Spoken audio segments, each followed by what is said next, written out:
Salut, je te souhaite la bienvenue sur La Cordée Digitale, le podcast qui t'explique tout sur le marketing digital et te donne des méthodes simples, concrètes pour faire décoller ton business.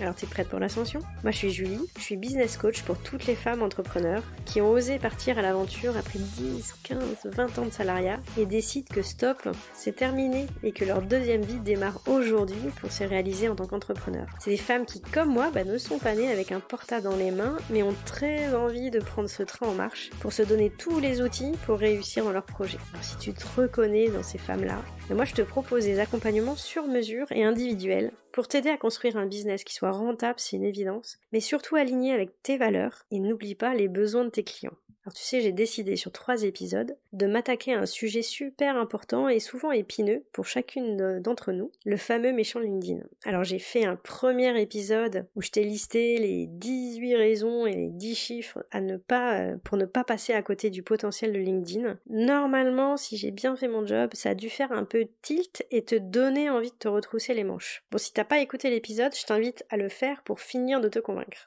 Oui mais voilà, je suis pas naïve, on peut intellectuellement être convaincu, n'est-ce pas ? On a toutes vécu cette situation où notre cerveau est écoué mais pas du tout le reste de notre corps, et c'est tout l'objet de ce second épisode. Je voudrais prendre une à une chacune de nos peurs ou de nos fausses croyances sur LinkedIn, celles que moi j'ai vécues mais aussi celles que j'entends dire et expliquer par toutes les personnes que j'accompagne, et je voudrais les décortiquer, les ratatiner pour pouvoir plus facilement les surmonter. Allez, c'est parti, tu vas voir en observant chacune de mes clientes, et puis bien sûr en me retournant le miroir, j'en ai listé un sacré nombre, et peut-être certaines te paraîtront familières, peut-être que pour d'autres tu n'en avais même pas conscience, et ça veut pas pour autant dire qu'elles n'étaient pas bien au chaud et qu'elles t'empêchaient pas d'avancer. D'ailleurs, c'est souvent celles-ci qui sont les plus paralysantes parce qu'on n'en a même pas conscience. Mais alors pas de panique, parce que chacune d'elles, on va bien les déloger et on va voir comment on peut les surmonter. Première raison, c'est le complexe OMM. Je sais pas si tu le connais. C'est le complexe « oui mais moi ». Alors le premier c'est « oui mais moi je suis sur une cible B2C, une cible pour les particuliers. LinkedIn c'est que pour les pros qui parlent aux professionnels ». Ah mais oui mais t'es sûr de ton affirmation là ? Parce qu'en fait tes clients, quand bien même ils sont des particuliers, a priori ils sont pas tous rentiers ou tous étudiants. Il y a quand même plus de chances qu'ils soient tous eux-mêmes salariés. Et donc s'ils sont salariés, ils sont forcément sur LinkedIn. Je te rappelle tout à l'heure que je t'ai dit qu'il fait 80% de la population active qui avait un profil LinkedIn. Ils sont présents. Même si aujourd'hui tu les touches dans leur sphère personnelle, eux ils vivent aussi leur vie de salarié. Donc ils sont présents sur la plateforme LinkedIn. Et la preuve en est, c'est que tu as quand même des profils de coach en développement personnel, de massothérapeute, de kinésithérapeute, d'avocats en droit des familles, de psychologues qui sont présents sur LinkedIn. Et je pense que eux ils ont tout compris parce qu'ils sont présents auprès de leur cible de particuliers, mais ils savent très bien qu'ils peuvent les atteindre via LinkedIn. Et comme ils sont peut-être un peu moins nombreux à avoir eu cette bonne idée, ils émergent d'autant plus. Et je peux t'assurer que tout ce que je viens de te citer, massothérapeute, kinésithérapeute, coach en développement personnel, psy, quand je vois le nombre de connexions et de followers qu'ils ont, je t'assure, ils viennent pas du tout en touristes sur la plateforme. Alors un deuxième oui mais moi. Oui mais moi je travaille dans un métier où la confidentialité est cruciale. Rebelote. Bien sûr que c'est aussi le cas des avocats, des notaires, des psys, des coachs. Et pourtant, ils sont tous fortement présents sur la plateforme. Et moi je te dis tout de suite, en fait, t'es pas obligé de raconter la dernière séance en citant le nom de la personne. Tu peux tout autant donner de la valeur à ton audience sans pour autant dévoiler l'intimité de tes clients. Tu peux leur parler de leurs douleurs généralement rencontrées, tu peux leur donner des outils, tu peux leur parler de livres, d'ouvrages, de sources, bref, tu peux les nourrir, prendre la parole et montrer ton expertise sans pour autant dévoiler des avant-après. Oui, évidemment, tu feras pas de témoignage de quelqu'un qui est rentré en tant que psy parce qu'elle a eu besoin d'une thérapie qui était lourde. Troisième oui mais moi. Oui mais moi je suis dans un univers un peu fun, un peu dans le registre émotionnel, ça va pas du tout coller avec LinkedIn. Voilà, si tu penses que LinkedIn n'aborde que des sujets pro et sérieux, c'est que je pense honnêtement que ça fait longtemps que t'es pas allé sur la plateforme. Certains, pour tout te dire, râlent aujourd'hui en disant que la plateforme serait en train de se facebookiser un peu trop, en étant un peu trop justement dans le fun, les mèmes, et un peu trop l'émotionnel ou le personnel. Quelle que soit mon opinion sur ce sujet précis, moi ce qu'il est important de retenir, c'est qu'en fait de plus en plus de personnes révèlent des choses sur leur vie personnelle, sur leur vécu, et voire même sur de l'ultra fun. Je viens de découvrir notamment le profil de Clément Cetrut, Bon, il est un brin vulgaire parfois, mais il est à fond sur l'autodérision, sur le fait d'arrêter justement de se prendre au sérieux sur LinkedIn, et il plaît. Il a plus de 20 000 followers. Donc tu vois, l'émotion, l'authenticité, je pense honnêtement, ont toute leur place. Et justement, pour moi, c'est cette authenticité qui est d'ailleurs super recherchée, même par les professionnels. Il y a une étude où ils déclarent à 90% qu'ils trouvent les contenus un peu boring, un peu chiants, et qu'ils en ont un peu ras-le-bol. Donc ça veut pas dire que parce que tu traites d'un sujet sérieux, tu dois le faire de façon sérieuse. Je n'y crois pas du tout. Donc voilà, pour moi, c'est assez open bar. Et si j'ai un conseil à te donner justement, c'est si tu as un blocage de cette nature sur le ton, sur la façon, tu as l'impression que seuls les gens qui peuvent être sérieux, moi ce que je te conseille, c'est là aujourd'hui, va suivre une vingtaine, une trentaine de comptes où tu apprécies en fait le contenu qu'ils font, même s'ils sont pas dans ton secteur d'activité, mais vois comme ils prennent la parole avec une certaine liberté et suis particulièrement ces gens-là pendant les prochaines semaines et tu vas voir qu'au fur et à mesure dans ton fil d'actualité sur LinkedIn, tu vas avoir de plus en plus de posts qui ressemblent à ça, et peut-être que ça va te débloquer sur le fait que oui, c'est possible de prendre la parole selon tes valeurs et selon la façon dont tu as envie de t'exprimer. Regarde les gens que tu apprécies, vois à quel point ça marche, et commence à t'acclimater au fur et à mesure à ce que tu peux, à ce que tu pourrais faire sur cette plateforme. Un quatrième oui mais moi, c'est oui mais moi j'ai un business physique ou un business qui est dans le relationnel présentiel. LinkedIn c'est trop virtuel. Bon, j'ai quand même de moins en moins de personnes en fait qui me disent ça, et là j'ai un peu envie de dire merci Covid, parce qu'il nous aura donc tous prouvé qu'une grande majorité du business, même les plus physiques, s'ils étaient un tant soit peu agiles, ils savaient se réinventer en partie dans le virtuel. Alors là aussi je pose pas de jugement si c'est bien ou mal, je te dis juste que c'est possible. Et puis aussi, je veux juste aussi te rappeler que tous les clients des points physiques ont eu au moins 7 contacts avec ta marque, avec ton magasin, avant de prendre contact avec toi. Tous les autres contacts, ils ont eu lieu de manière virtuelle et digitale. Alors la vraie question, c'est est-ce que tu veux toujours que ces contacts-là, qu'il aura de toute façon ton futur client, parce qu'il va se renseigner sur toi, ou sur ton produit, ou sur ton marché, est-ce que tu veux qu'il les fasse sur un support que toi tu maîtrises pas, ou sur lesquels tu ne maîtrises pas ce qui est dit, ou pire, est-ce que tu veux faire le choix que ces contacts qu'ils aient en amont, ils le fassent avec ton concurrent qui lui est présent? Voilà les bonnes questions. Alors en dehors de tous ces complexes OMM comme je les appelle, oui mais moi, il y a aussi d'autres fins que j'entends très souvent, y compris certains dans ma tête pour être très honnête. Alors voilà quelques fausses croyances sur le réseau. LinkedIn, je te l'ai dit, c'est trop sérieux. Mais il y avait aussi une notion de c'est trop figé, c'est pas assez vivant. Mais alors, pas du tout. Je pense que t'es encore resté à l'époque où LinkedIn se résumait à des posts d'annonces, de recrutement et des articles de 10 pages super pénibles à lire. Et aujourd'hui, LinkedIn, c'est plus du tout ça. Il y a énormément de vidéos, il y a beaucoup de live, enfin de plus en plus, et il y a des événements. Donc tu vois bien que effectivement LinkedIn, c'est pas que de l'information descendante, c'est beaucoup de conversationnel et de côté un peu événementiel et d'échange. Autre fausse croyance, LinkedIn c'est trop chronophage, ça va me prendre trop de temps, au secours mais je dois faire du business quoi. Alors ok je comprends mais on a toutes le même objectif. Et puis voilà quoi, pour faire du biz, à un moment donné tu dois trouver des clients. Alors peut-être que tu as déjà un carnet d'adresses super fourni et tant mieux pour toi, mais même dans ce cas pour moi, même si tu n'avais pas besoin de LinkedIn pour prospecter, LinkedIn serait tout de même un super outil pour fidéliser, pour entretenir, pour animer ce carnet d'adresses que tu as déjà, et qui sait aussi peut-être pour l'élargir, pour rentrer en relation avec le cercle relationnel de tes premiers clients ou de ton premier carnet d'adresses. Et puis peut-être aussi que tu détestes prospecter en direct, genre allô bonjour c'est moi que v'là tu détestes, et dans ce cas tu as déjà pris conscience que la stratégie en fait d'approche indirecte, en donnant de la valeur à ta cible pour les intéresser et pour nouer un premier contact gracieux qui sera transformé, peut-être que tu as pris conscience que c'était la bonne méthode. Alors pourquoi ne pas le faire sur LinkedIn qui regroupe 85% des acteurs professionnels, où les gens te déclarent que la première raison pour laquelle ils viennent sur le réseau, c'est chercher de l'information pour pouvoir décider d'un achat. Alors je vais pas te dire que tu peux réussir à émerger et faire 100% de ton business en 15 minutes par jour sur LinkedIn, c'est pas vrai. Mais quoi qu'il arrive, ta prospection, elle te prendra toujours du temps. Quoi qu'il arrive, quel que soit le canal que tu choisiras, il n'y a pas vraiment de solution miracle. En revanche, sur LinkedIn, Je tiens juste à te préciser que c'est peut-être un réseau qui est un peu moins chronophage que d'autres, parce que, je te l'ai dit, la rémanence de tes posts est plus longue, je t'ai dit que c'était de 24 heures, du coup la fréquence nécessaire elle est aussi moins importante. Quand on te dit que sur Twitter il faut tweeter plusieurs fois par jour, sur Instagram c'est minimum 1 fois par jour en post, 2 fois par jour en story, donc j'aurais tendance à te dire que parmi tous les canaux sur lesquels tu vas pouvoir élaborer une stratégie de inbound marketing, c'est-à-dire d'aller fournir de la valeur gracieusement pour te créer de la visibilité, montrer ton expertise et surtout capter à toi des prospects qualifiés, j'aurais tendance à dire que LinkedIn du coup fait partie des canaux qui sont peut-être un peu moins chronophages que tous les autres.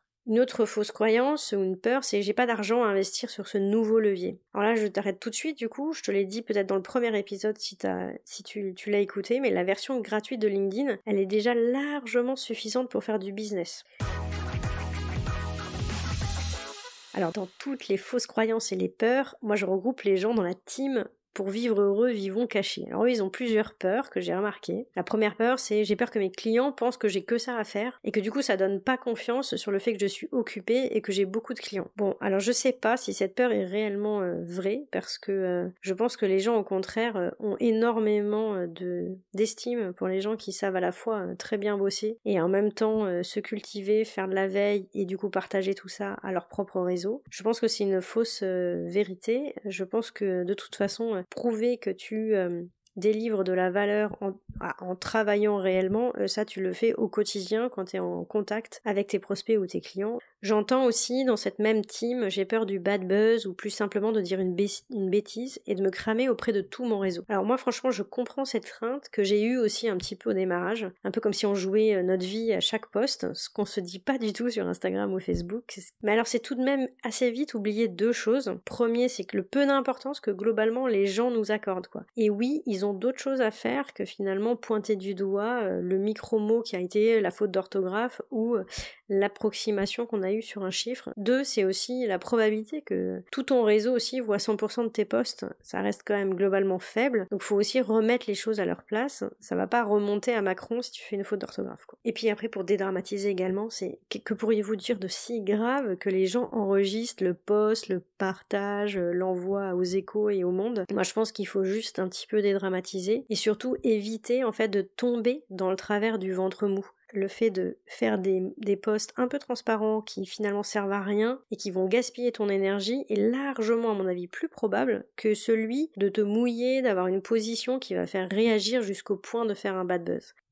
Et puis pour finir sur ce sujet-là du bad buzz, je trouve quand même globalement la plateforme elle est assez bienveillante. Il y a quelques haters évidemment, mais je trouve qu'ils sont assez vite finalement modérés par les autres.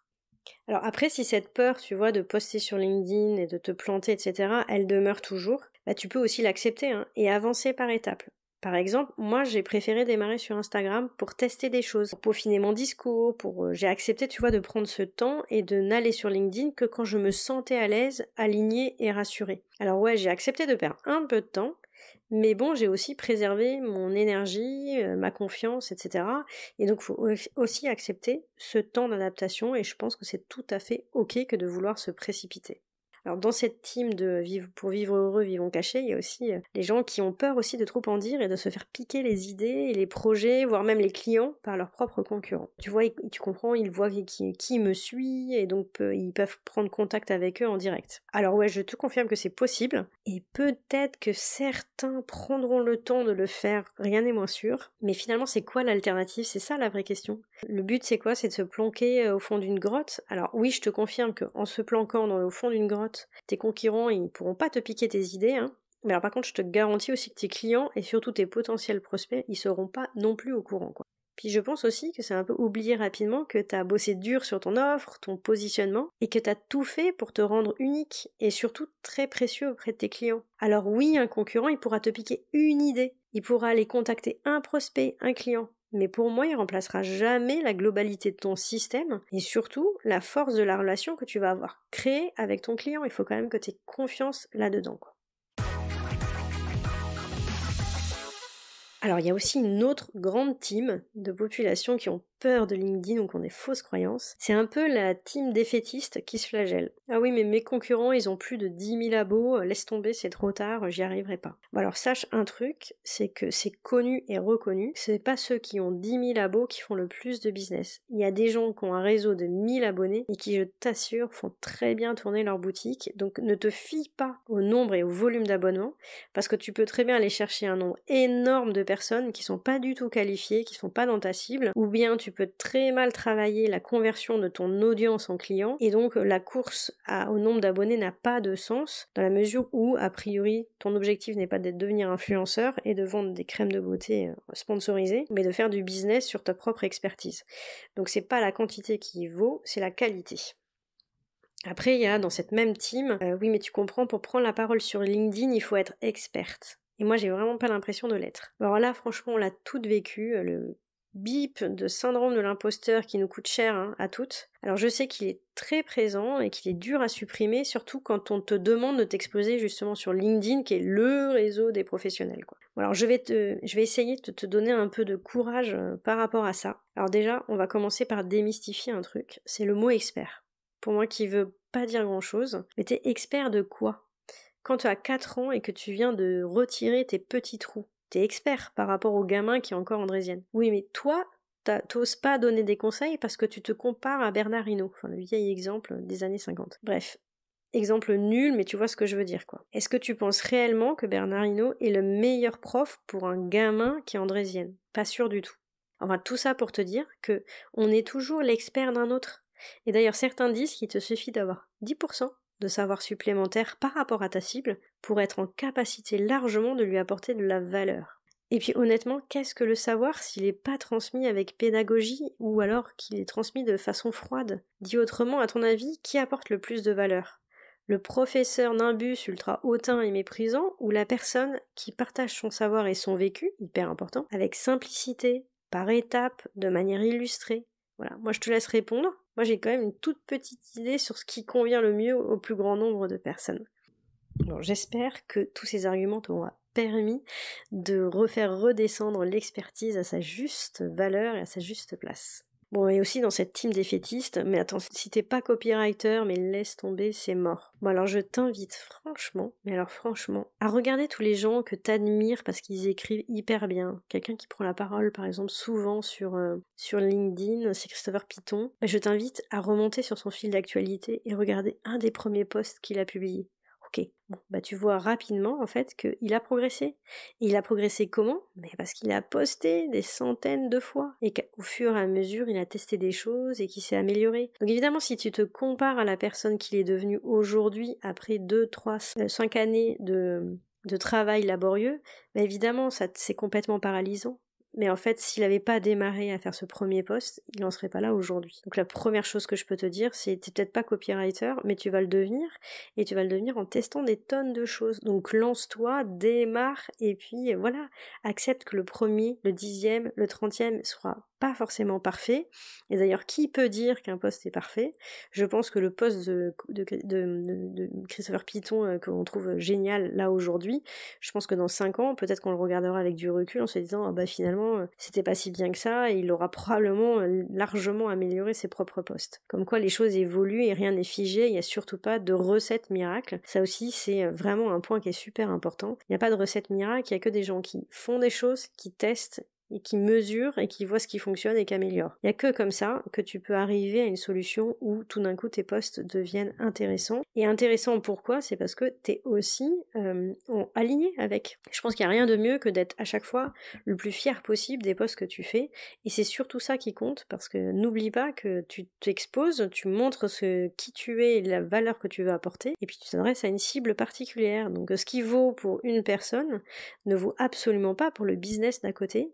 Et d'ailleurs, tu peux être avec ta concurrente sur le même secteur d'activité, et je peux te dire, et je l'espère d'ailleurs, vos posts, vos sujets, l'angle d'attaque d'un même sujet sera complètement différent, parce que justement, vous ne vous adressez pas forcément aux mêmes personnes, ou bien surtout, vous ne proposez pas le même service, quoi. Ok ? Bon, il y a une autre team aussi, c'est celle que j'appelle la team des cerveaux en ébullition. Alors dans cette team, j'entends souvent, et ça m'arrive beaucoup de personnes qui me disent « Ah ouais, mais alors attends, j'ai plusieurs activités, si je prends la parole sur une activité, je vais me griller sur les autres, si je prends la parole sur toutes les activités, les gens ils vont être paumés. » Alors, pas de panique, déjà, t'es pas la seule. Les slashers, je sais pas si tu connais ce terme, qui sont multi-activités comme toi, hein, ils sont plus de 4 millions en France et ça va pas arrêter d'augmenter puisqu'en fait il y a une très grande proportion chez les jeunes.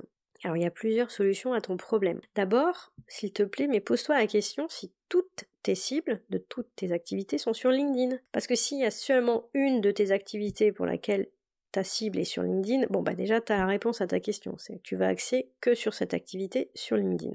Les choses sont jamais aussi simples, donc il est possible que plusieurs de tes cibles soient sur LinkedIn. Alors là, tu triches pas, ne mens pas. Dans ton profil, il va falloir que tu parles astucieusement de tes différentes activités. Et je t'assure que c'est possible. Sois claire et transparente, mais surtout, s'il te plaît, explique le pourquoi. Et surtout, explique le fil rouge de toutes ces activités. Et je t'assure qu'il y en a forcément un. Et si c'est pas clairement dans ta tête aujourd'hui, je t'assure qu'en le travaillant, moi je le fais régulièrement avec mes clientes, on finit par détecter ce fameux fil rouge, ce point d'ancrage qui te permet de lier toutes les activités entre elles, de trouver ce fameux dénominateur commun. Et là, tout prend sens. T'arrives même, et je t'assure, à valoriser auprès de tes clients cette multi-activité, en leur prouvant à quel point, en fait, une activité nourrit l'expertise de l'autre et donc nourrit la valeur que tu peux leur apporter sur leurs problèmes.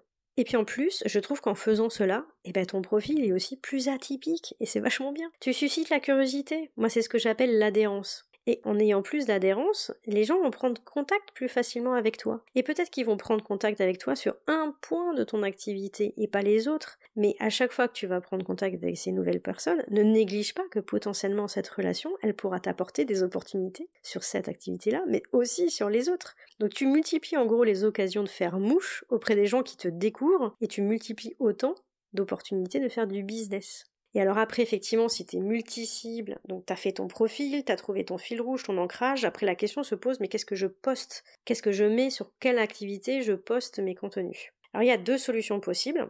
Ou bien tu peux décider que tu communiques uniquement sur une activité celle qui en a le plus besoin pour te faire connaître parce que c'est une nouvelle activité, parce que ton réseau ne te connaît pas sur cette activité, parce que tu as besoin d'aller chercher une nouvelle cible, etc. Alors que l'autre activité, peut-être tu peux juger que tu as déjà le carnet d'adresses, que du coup tu peux faire de la prospection en direct. Ça c'est un premier cas de figure. Mais après tu peux aussi vouloir communiquer sur les deux activités. Il n'y a pas de souci, tu peux faire des posts sur les deux activités. Le seul conseil que je peux te donner, c'est essaye juste d'être très clair dans chacun de tes posts sur le thème et la cible. Tu peux même aller jusqu'à avoir deux chartes graphiques différentes qui te permettent d'être très clair. Et bien sûr, tu peux, n'oublie pas, si tu as deux activités, tu pourrais imaginer avoir deux pages entreprises différentes. Et dans ce cas-là, tu peux aussi imaginer que ce sont tes pages entreprises qui prennent la parole et toi, sur ton profil, tu relais une à une chacune des posts de ces pages entreprises en introduisant bien le fait que c'est sur cette activité-là que tu fais telle et telle communication. Bref, tu vois bien qu'il y a plein de solutions, et ne te bloque pas là-dessus, ça ne peut pas être un frein à venir te communiquer sur LinkedIn.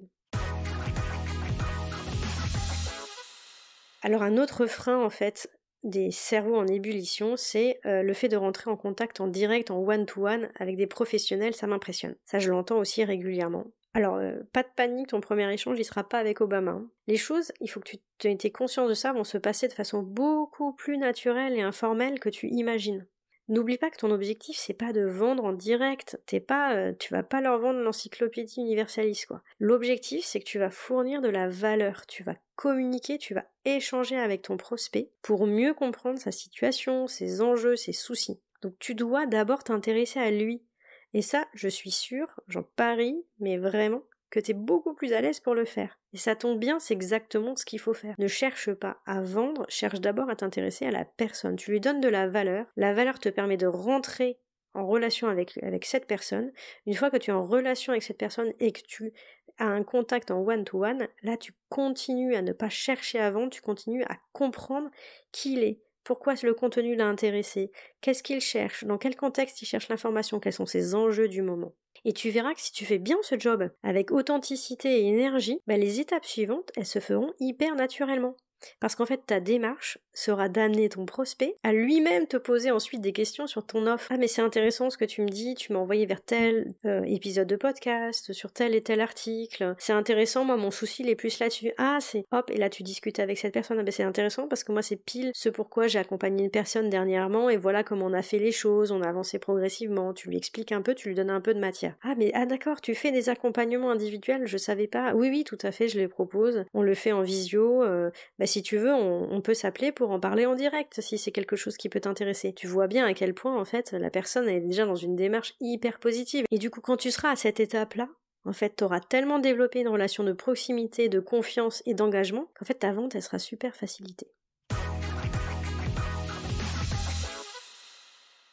Allez, la dernière team, c'est celle « je contourne le problème ». Ça c'est souvent des personnes qui me disent « oh, je déteste tellement ça ».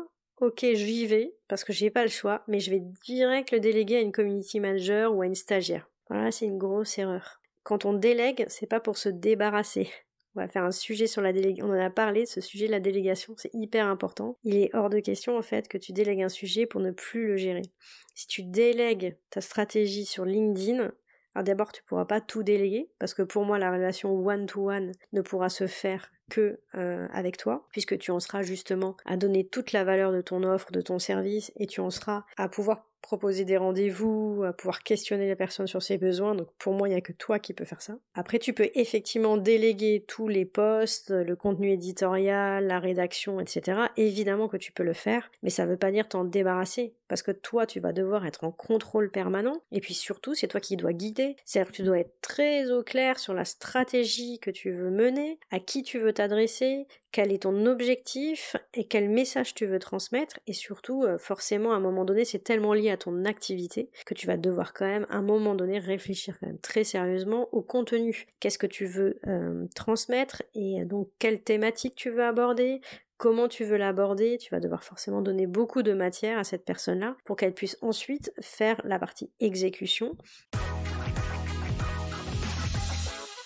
Allez, on arrive à la fin de cet épisode.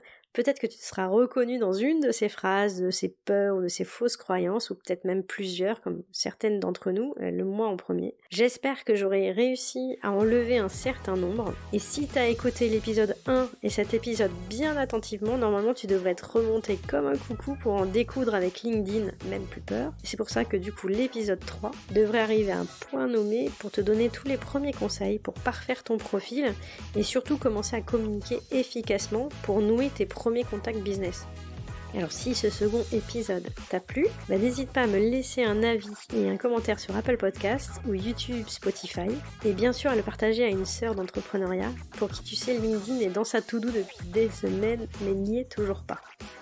Je suis sûre que tu connais plein de personnes comme ça. Alors si tu souhaites qu'on fasse un audit rapide de ton compte ou de ta strate de communication sur LinkedIn pour voir quelles seraient les premières optimisations à apporter, moi je te propose une session d'1 heure gratuite pour analyser et lister les actions à mener en priorité. Alors t'en dis quoi ? Tu peux réserver ton créneau dans le lien en commentaire de l'épisode ou sur ma bio Instagram du compte La Cordée Digitale et bien sûr dans mes coordonnées LinkedIn sur mon profil Julie Guertin. À très vite, j'ai hâte de te retrouver pour le prochain épisode et d'ailleurs n'oublie pas de t'abonner au podcast pour être alerté de sa sortie. Je te souhaite une très très belle semaine. Ciao!